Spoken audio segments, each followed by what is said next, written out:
Magandang buhay! Halina't matuto kasama si Teacher Aika, your online teacher. Simulan na natin! Makabansa, Grade 1, Term 1, Week 1, Day 1. Bawat tao ay may iba't ibang katangiang pisikal. Mga layunin. Una, natutukoy ang mga bahagi ng sariling katawan. Ikalawa, nailalarawan ang sariling katangiang pisikal.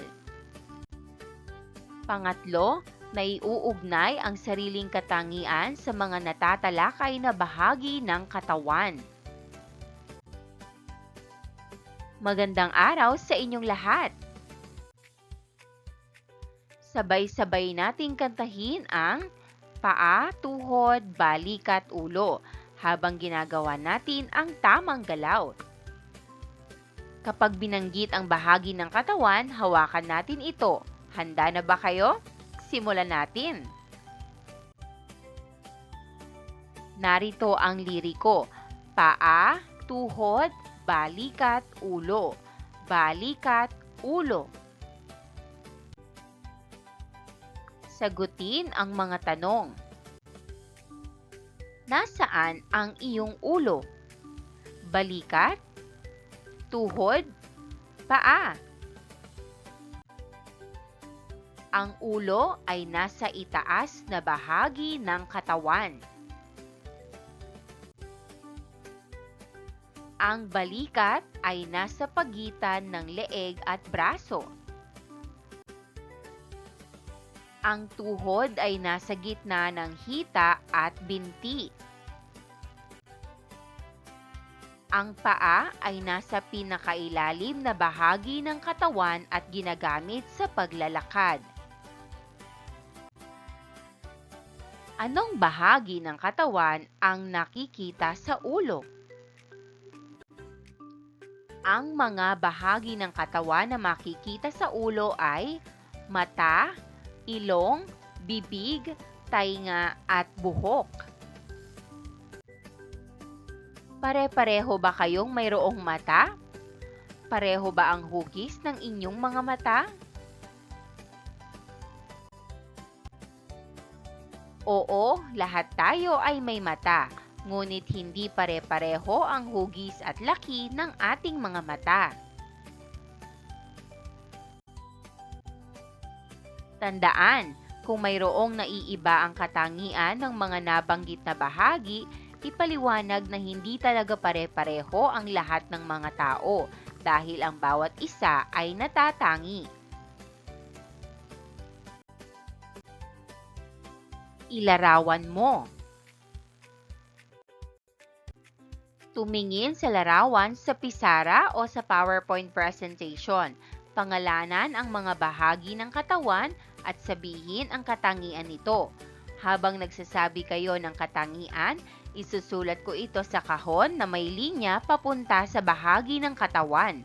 Pagkatapos, sabay-sabay nating babasahin ang mga salitang naisulat at gagawa tayo ng pangungusap gamit ang mga ito.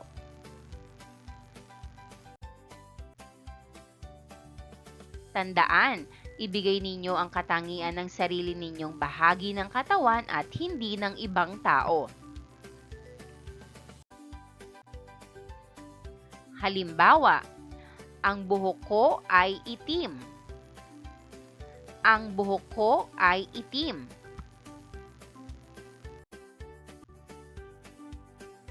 Ang ilong ko ay matangos.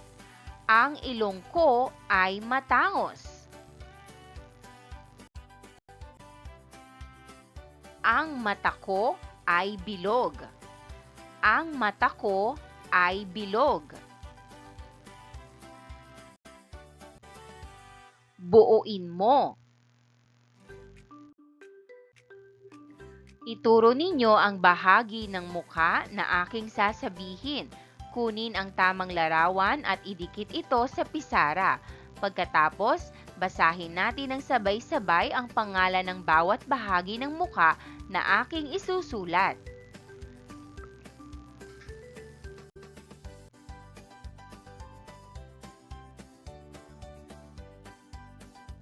Simulan natin.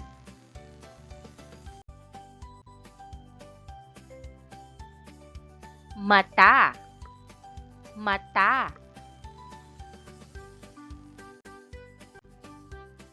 Ilong, ilong.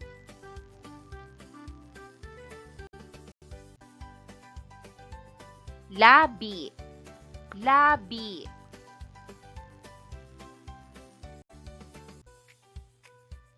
Tainga, tainga.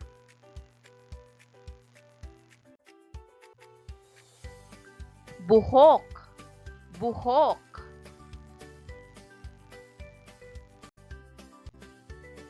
Ituro mo. Papangalanan ko ang iba't ibang bahagi ng katawan at ituturo ninyo ang mga ito. Nasaan ang inyong ulo?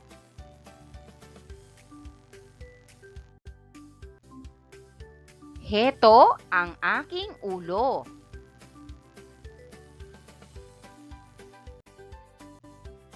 Nasaan ang inyong paa?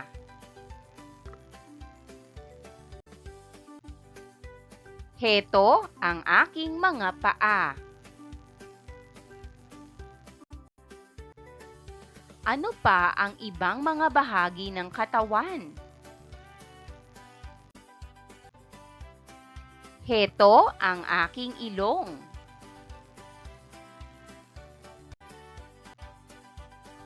Heto ang aking mata. Magbigay ng katangian ng katawan. Ayon sa ibinigay na katangian, ituturo o sasabihin ng mga mag-aaral ang bahagi ng katawan. Ang ilong ko ay matangos. Ang ilong ko ay matangos.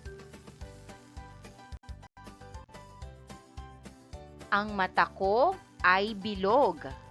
Ang mata ko ay bilog. Mga tanong. Ano ang tawag sa bahagi ng muka na matangos o pango? Ilong. Ilong. Ano ang bahagi ng ulo na kulay itim na minsan ay unat at minsan ay kulot? Buhok. Buhok.